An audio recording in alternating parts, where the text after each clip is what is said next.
नरेंद्र दामोदर दास मोदी। मोदी 3.0 के शपथ ग्रहण समारोह में बांग्लादेश, श्रीलंका, भूटान, नेपाल और मॉरिशस के टॉप लीडर्स होंगे, लेकिन चीन और पाकिस्तान को एंट्री नहीं मिलेगी। राष्ट्रपति भवन के अंदर ये होना है, तीसरी टर्म लेनी है उन्होंने। इतना बड़ा नेबर है पाकिस्तान इंडिया का, जो न्यूक्लियर पावर है, 240 मिलियन की आबादी है, 2.5 फ्रंट वॉर की बार बार इंडिया बात करता है। क्या इंडिया अपनी आंखें बंद करके ऐसे देख रहा है ना बेसिकली पाकिस्तान की तरफ? नहीं, ऐसा तो डल नहीं देख रहा, साड़ा ध्यान इधर है।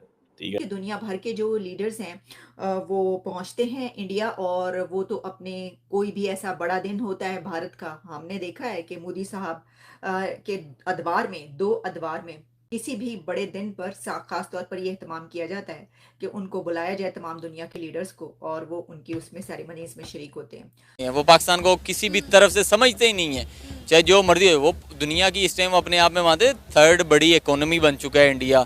पाकिस्तान तो उस लाइन में भी अपने आप को जो है ना अकाउंट ना करे। प्राइम मिनिस्टर शहबाज शरीफ को या पाकिस्तान के किसी भी पॉलिटिशियन या लीडर को अभी तक इनविटेशन नहीं मिला है, लेकिन साथ साथ ये भी है कि प्राइम मिनिस्टर शहबाज शरीफ साहब ने अभी तक मुबारकबादी भी नहीं दी। हालांकि उनको अभी तक एक ट्वीट तो लगा ही देनी चाहिए थी मुबारकबाद की पीएम मोदी को, लेकिन उन्होंने अभी तक वो भी नहीं किया है। और यकीनन ये चीज जो है ये कई जगह नोटिस में आई है, ये चीज कई लोग बात कर रहे हैं, कई लोग। बड़ी आबादी है, वो अपना एक लीडर मुंतखब करती है, तो वो तो सॉफ्ट पावर आएगा ही आएगा। बड़ी बड़ी जो हेड ऑफ द स्टेट्स है वो तो आएंगे इधर।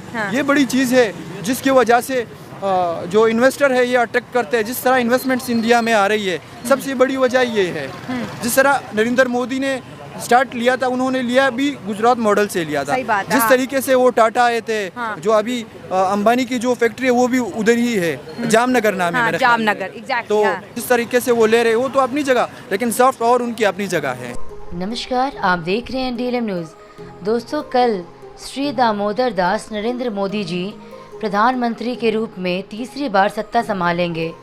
कल शाम 7:15 पर मोदी जी प्रधानमंत्री पद की शपथ लेंगे। इसके लिए सभी तैयारियां कर ली गई हैं। यही नहीं, कार्यक्रम को खास बनाने के लिए कई देशों के शीर्ष नेताओं को भी निमंत्रण भेजा गया है। इसमें श्रीलंका के राष्ट्रपति रानिल विक्रमसिंघे, मालदीव के राष्ट्रपति डॉक्टर मोहम्मद मुइज़ सहित कई लोग शामिल हैं। इनमें नेपाल, मॉरिशस आदि के राष्ट्र प्रमुख शामिल हैं। दोस्तों, पर मोदी जी ने पाकिस्तान को इनवाइट नहीं किया, जिसको लेकर पाकिस्तान की मीडिया को मिर्ची लग गई है। आइए देखते हैं। प्राइम मिनिस्टर मोदी ने 7 मुल्कों को अपनी ओथ टेकिंग सेरेमनी में बुलाया है इस वीकेंड पे। और मज़े की बात यह है कि ये तमाम के तमाम ममालिक इंडिया की नेबरहुड्स हैं। और इसमें सेशल्स है, मॉरिशस, मालदीव, श्रीलंका, बांग्लादेश, भूटान एंड नेपाल। 2 चीज़ें। 1, एक तो इंडिया ने फॉर अ मोमेंट अगले 5 साल के लिए फिर सार्क को डिसफंक्शनल कर दिया है। इंडिया अपनी मर्जी से इंस्टीट्यूशनल सेटिंग कर रहा है। इंडिया ने पाकिस्तान को भी माइनस कर दिया। इंडिया ने पाकिस्तान को माइनस कर दिया, इंडिया ने सार्क को कम्प्लीटली फिर डिसफंक्शनल कर दिया और अपनी मर्जी की रीजनल सेटिंग एस्टैब्लिश कर रहा है, जिसमें पाकिस्तान का कोई किरदार नहीं है। ना तो पाकिस्तान के अंदर ये कैपेसिटी है कि वो अपनी मर्जी का कोई रीजनल प्लेटफॉर्म बना सके, क्योंकि इनमें से कोई मुल्क जो है वो इंडिया को निकाल के पाकिस्तान के आने के साथ आने को बैठने को तैयार नहीं है। कि प्रेसिडेंट जो बाइडेन की तरफ से नरेंद्र मोदी साहब को मुबारकबाद दी गई है, और बहुत ही जबरदस्त तरीके से प्रेसिडेंट जो बाइडेन ने नरेंद्र मोदी की 3rd टर्म को हेल किया है। उन्होंने उसको कहा है कि ये जो विन है और इंडिया के जो इलेक्शंस हैं उसके ऊपर प्रेसिडेंट बाइडेन ने बहुत खुशी का इजहार किया है और कहा है कि इससे दोनों कंट्रीज के जो टाइज हैं वो मजीद स्ट्रेंथन होंगे। प्रेसिडेंट जो बाइडेन ने कहा कि congratulations to Prime Minister Narendra Modi and National Democratic Alliance on their victory and the nearly 650 million voters in this historic election. President Biden ने आगे लिखा अपनी ट्वीट में कि the friendship between our nations is only growing as we unlock a shared future of unlimited potential।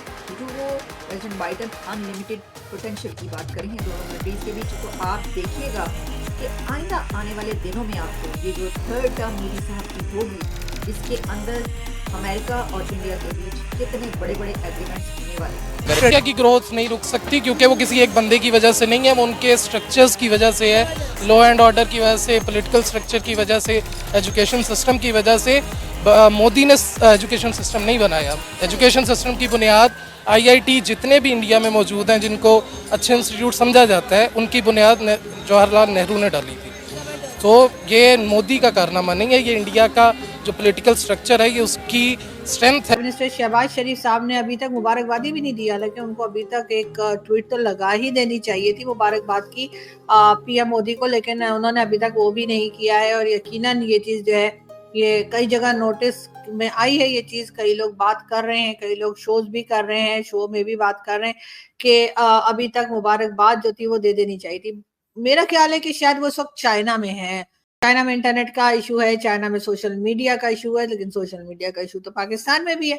लेकिन बहरहाल अगर कोई बहाने बनाना चाहे तो ये सारे बहाने जो हैं या ये सारे एक्सक्यूजेस जो हैं वो दिए जा सकते हैं कि जी क्योंकि हम चाइना में थे, क्योंकि हम 5 दिन चाइना में हैं, क्योंकि जी वहाँ पर इंटरनेट नहीं चलता, सोशल मीडिया जो है वो बैन है। तो इस वजह से शहबाज शरीफ साहब ने अभी तक प्राइम मिनिस्टर नरेंद्र मोदी को मुबारकबाद नहीं दी, जो उनको अभी तक दे देनी चाहिए थी। ये बहुत ज़बरदस्त उन्होंने गेम खेली है कि ये सारी जो इंडियन ओशन के ममालिक हैं, अब नेपाल तो नहीं आता ना उसमें, भूटान तो नहीं आता, चले बांग्लादेश ठीक है इंडियन ओशन में है, श्रीलंका है, मालदीव्स है, मॉरिशस है, सेशल्स है, लेकिन उन्होंने साथ ये सेटिंग भी इंगेज कर ली। सो यही सारे सार के ममालिक थे, एक आधा उन्होंने माइनस किया, एक आधा डाल लिया और उन्होंने सोचा कि हमेशा हमेशा के लिए पाकिस्तान को आप साइड पे कर दो। अब जो राष्ट्रपति भवन के अंदर ये होना है, तीसरी टर्म लेनी है उन्होंने, इतना बड़ा नेबर है पाकिस्तान इंडिया का, जो न्यूक्लियर पावर है, 240 मिलियन की आबादी है, 2.5 फ्रंट वॉर की बार बार इंडिया बात करता है। क्या इंडिया अपनी आंखें बंद करके ऐसे देख रहा है ना बेसिकली पाकिस्तान की तरफ, नहीं ऐसा तो डल नहीं देख रहा, साड़ा ध्यान इधर है, ठीक है ना जी। And then we have to use the Indian ocean to go to Chabahar and all this and then बाकी जगहों। प्रेसिडेंट बाइडेन ने आगे लिखा अपनी ट्वीट में कि the friendship between our nations is only growing as we unlock a shared future of unlimited potential। ये जो वो प्रेसिडेंट बाइडेन अनलिमिटेड पोटेंशियल की बात कर रहे हैं दोनों कंट्रीज के बीच, तो आप देखिएगा कि आइंदा आने वाले दिनों में आपको ये जो थर्ड टर्म मोदी साहब की होगी, इसके अंदर अमेरिका और इंडिया के बीच कितने बड़े बड़े एग्रीमेंट्स होने वाले हैं। ये जो अनलिमिटेड पोटेंशियल की बात की है प्रेसिडेंट बाइडेन ने, इसमें ऑलरेडी बहुत से ऐसे एग्रीमेंट्स हैं जो कि डिफेंस एग्रीमेंट्स हैं, डिफेंस सेक्टर में बड़े एग्रीमेंट्स होने वाले हैं, और इसी के साथ जो ख़रीदारी के और ट्रेड के बड़े एग्रीमेंट्स अमेरिका और इंडिया के बीच होने जा रहे हैं। यही वजह है कि उन्होंने ये लिखा, और इसमें उन्होंने कहा है कि जो अभी तक अगर कोई ऐसा सेक्टर जो कि लॉक्ड है तो उसको भी अनलॉक किया जाएगा, और ऐसे ही जो है इसमें दोनों कंट्रीज के बीच टाइज को स्ट्रेंथन किया जाएगा। दोस्तों वीडियो अगर अच्छी लगे तो प्लीज़ लाइक शेयर और सब्सक्राइब ज़रूर करें और नीचे दिए गए बेल आइकन को भी प्रेस करें। Thanks for watching.